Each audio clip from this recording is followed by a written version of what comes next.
kulanti wacan oo wanaagsan saaxiibada qiimaha badan ee ku xiran channelkeena xaqiijinta wararka marka hore ciid mubaarak kula caam waantu bixeer waxaan la subxaanahu wa ta'aala uga baryaynaa in ciideeda ilaahay caafimaad qab iyo waliba bashbashi barwaaqo ilaahna uu gaarsiiyo marka hore intayna u gudagelin arrimaha ninkani waxaan idin socodsiinaynaa channel iiba channelkan oo 27,000 oo subscribe kor u dhaafay haddaba haddii aad xiisaynayso inaad iibsato channelkani waxaad kala xiriiri kartaa lambarka shaashada kaaga muuqda sidoo kale waxaad ku soo dhawaataan qadar adeega bulshada kadib muuqaalkeena oo dhameystiran ama barnaamijkeena oo dhameystiran ayaanu dib iskugu soo laaban doonaa bushaaro waxaan ku haynaa laabtooyo qiimo jaban kaliya $100 haddii aad u baahan tahay ay ku cajab galiyeen waxaad kala soo xiriiri kartaa lambarada shaashada kaaga muuqda laabtooyadan waa laabtooyo laga keenay dalka Norway isla markaana aan la soo isticmaalin laabtooyadan kaliya hard diskigooda ayaa 8 GB sidoo kale way fiican yihiin haddii ay ku cajab galiyeen la soo xiriir lamarka shaashada kaaga muuqda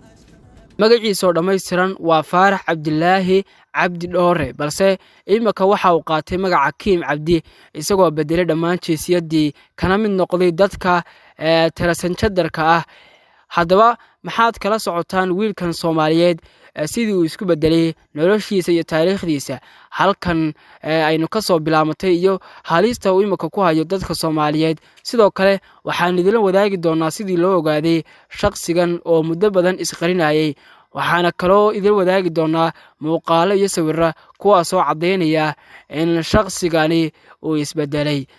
My name's Afara Abdullahi Abdi. I am an 18-year-old male from Somalia. Welcome to my YouTube channel, Kim's Corner. My name is Kim. Isku soo noqod wanaagsan kadib burburkii ka dhacay dalkeena waxaa dhalinyaro fara badan oo Soomaaliyeed u hayaameen qurbaha iyagoo markaasi u tahriibay wadamo badan iyo rafaadna sii maraya hase yeeshee arrinta murugada leh ayaa waxay tahay in hooyooyin fara badan oo Soomaaliyeed ay carruurtooda dib u raadiyaan hase yeeshee iliya baal meel ay dhigeen la waayay haddaba arrinta midaasi ka dambaysa ayaa ah in shakhsiyaad markoodii hore rag ahaa kuwaas oo wadanka raganimo kaga tagay ay bedeleen jinsiyadoodii iskana dhigay dumar subxaanallah haddaba hooyooyinkii ayaa waxay baadi goobayaan shakhsi rag ah iyagana waxay iska dhigeen dumar taasina waxay sababtay inay hooyooyin badan waayaan carruurtooda haddaba maanta warbixintan waxaan ku soo qaadan doonaa wiil Soomaaliyeed oo bedelay shakhsiyadiisii iskana dhigay dumar wiilkan oo lagu magacaabo Faarax Cabdilaahi Cabdi Dhoore ayaa waxa noloshiisii tahriibka ku soo gaaray wadamada Yurub sanadkii 2013 Faarax wuxuu asal ahaan ku dhashay magaalada Beledweyne ee gobolka Hiiraan isagoo ku barbaaray wadanka Kenya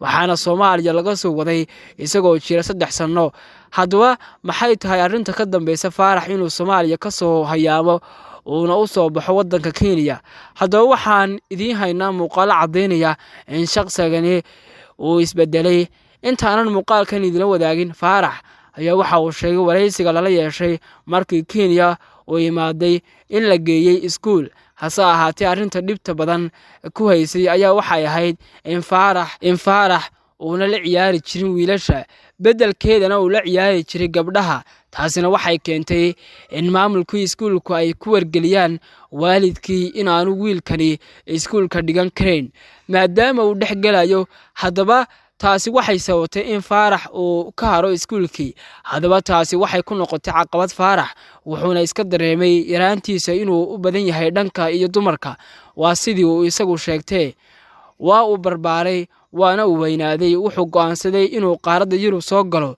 haddaba inta aanan idil wadaagin nolosha Yurub iyo siduu u soo galay waxaad ila daawataan muuqaal muujinaya inuu yahay qof rag ah kaasoo ah wareysi lala yeeshay markii uu soo galay qaaradda Yurub.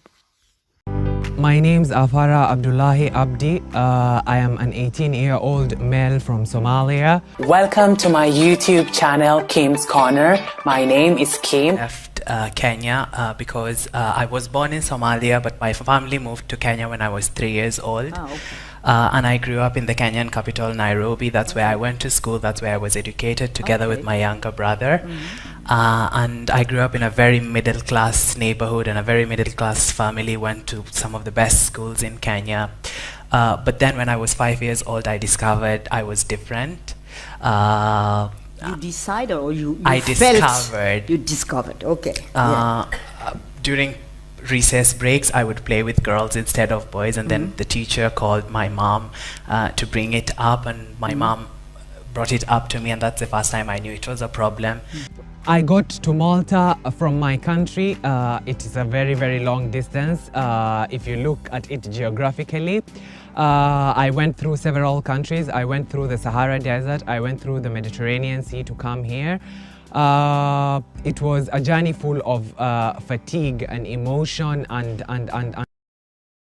sometimes it was a burden that we thought we were not going to be able to carry, but thank God we made it. What most people don't know is that when we leave Libya, or when we are departing from Libya on the dingy boats, we don't know where we are going to end up. It's a journey full of luck, and it's a matter of life and death. So you don't have a choice in that.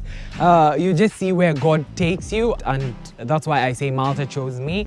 God chose Malta for me. It was not a choice that I made. It was either, basically we have three options when we are departing from Libya. The first being going back to Libya, the second being making it to Italy, and the third being making it to Malta. But we don't have a decision on that choice. When you arrive here, it's far from the truth. You have to start life from scratch.